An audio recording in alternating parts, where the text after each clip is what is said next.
Good afternoon. My name is Pete Kolsky, and I'm the session organizer for this GDLN set of presentations and discussions today on urban sanitation in Africa. Ventura Bencochia, to my left, is the moderator and reflector. He will be drawing together some conclusions from our work. The titles are Urban Sanitation in Africa and How Do We Achieve and Measure Progress, because I think most of us believe that achieving progress is perhaps more important than the fine points of measuring it. In Ghana, the main agency responsible for sanitation, if you mean to broaden the definition of sanitation to include solid waste, to include disposal of excreta, food, etc., then the Ministry of Local Government, Rural Development and Environment is responsible for sanitation. Regarding who is responsible, just to just give a nutshell, the presentation by our friend from local government, what it means is that at policy level, the Ministry of Local Government, Rural Development and Environment is in charge. Now, when it comes to implementing programs and plans that emanate from these policies, then they are done by the local governments, which in Ghana we refer to as assemblies. So we have metropolitan, municipal, and district assemblies. So between national level and local government level, you have agencies at central level who facilitate the implementation of these projects. And that is the role of the Community Water and Sanitation Agency. Thank you. Colleagues in Ghana, thank you very much for a very clear outline of a number of issues. Tanzania, what are your initial responses to the questions? The arrangement that we have in Dar es Salaam is actually applicable in most of the urban areas, the cities and the municipalities, where you have utility companies or corporations working hand in hand with the local authorities and the communities and the private sector to handle sanitation. That is all for now from Tanzania. Pete, back to you. Thank you very much. That was most interesting, I think, for all of us. Perhaps Ghana could lead off with your perceptions on finance of household sanitation. Is there any subsidy from the state? I think that we've had a lot of problems with the definition of sanitation, technically and also physical infrastructure. Now, for the definition I give for sanitation, is that protection of oneself and others from diseases and sicknesses associated with human physiological waste, including sputum, human feces, urine, and also from human activities like solid waste generated from the food we eat and all our activities. Then once you want to change them, meaning upgrade them, you face the danger of getting them unaffordable, because we are talking about standards that are applicable for the poor. And in certain parts of the country, people actually collect it like that and apply it. They just put it on land, allow it to dry, and all the pathogens are destroyed, and it goes back into the food we eat. We have a problem in the definition because traditionally we've had pit latrines, trench latrines, and then in the mid-70s when we were looking for sanitation facilities.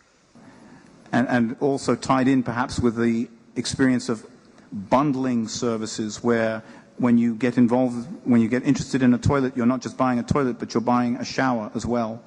But it would be good to do a round on finance to pick up different experiences and different questions, but also different answers that people have found. What we wanted to have was an improvement in the traditional one. And the improvement we saw at that time, which we developed, was a pit latrine with a vent pipe. Because the infrastructure is there, the toilet has a slab which could be made of wood or concrete. And then it separates you from the human feces. And then also the vent will remove odor, which is very characteristic. You have a privacy. And then you are protected from the natural elements of nature, like rain and wind and sunlight. That was for us an ideal toilet, and basic sanitation. But as it is, we are defining it in different terms. So I get confused when I'm teaching. When people ask me, what is the state of sanitation coverage in Ghana? I said, I don't know. Some people say it's 11%. Some people say 21%. Some people say 61%. And if we're looking at, depending on who is defining it, then Ghana, I would say that we are way off. You know, why in some areas, like in the north, there is a lot of demand, even though, you know, socioeconomically it could be equal or less than in other areas. And, you know, why this demand doesn't happen in other areas? Ventura, I think that historically, and my colleagues here know how the 50-50 came about.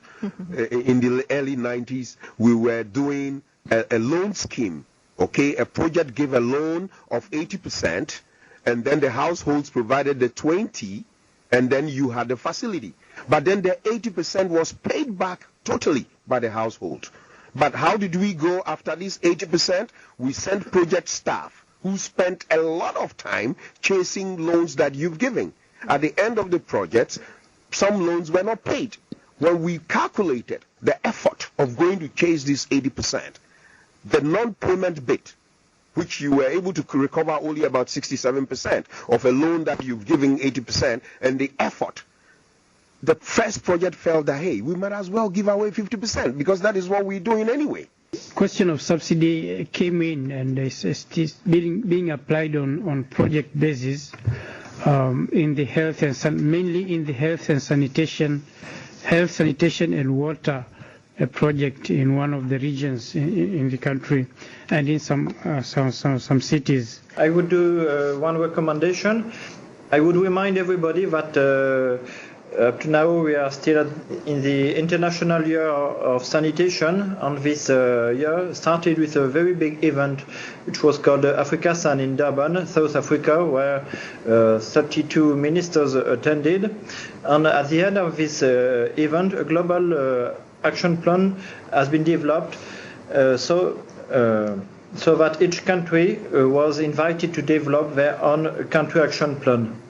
I think I would like to emphasize what was said by Professor Essie from Ghana about looking at integrated water resources management, looking at the urban water management from a holistic perspective, and sanitation not as a separate thing in that integration, is to really give social marketing a chance to use technologies that can reach out to people. If a lot of people have cell phones, why wouldn't you want to use a strategy that reaches those people through their cell phones until they at least equally treat a latrine and a mobile phone at the same status level or development level in their societies? I think it's worth taking that challenge to use social marketing